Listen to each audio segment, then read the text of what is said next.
matalanzonatoko raha vao misokatra ny maso ankiro tebiteby sady ny ao an-tsainao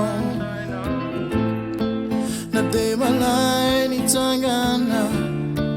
voateratrany no ny fitadiavana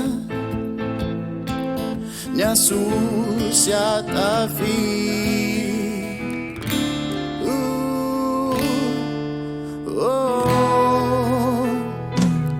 manomboky izao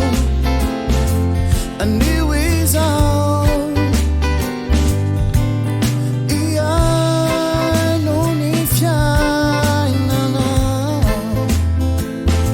adino ny omaly ianandro avelao anyampy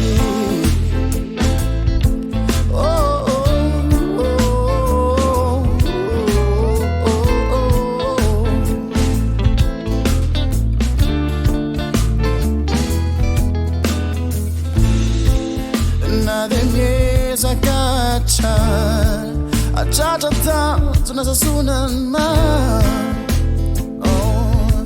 totsapambola lavitra iany mba tea azo lay azavana amizay leo ny antsika ka mila fanana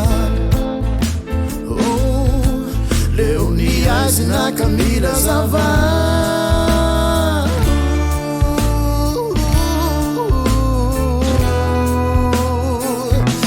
manomboky izao anio izao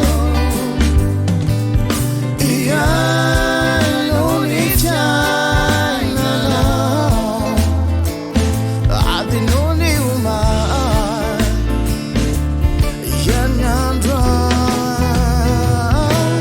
lao anyampy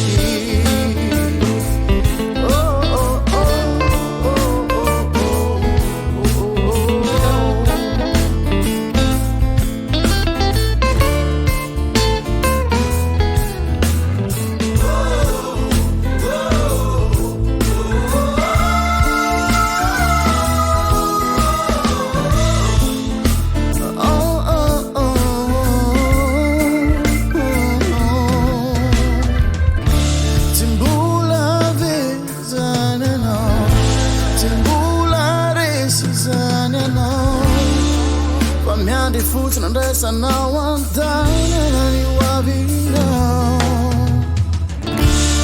zao ianikio no tatiko nao ty fiazo masoandro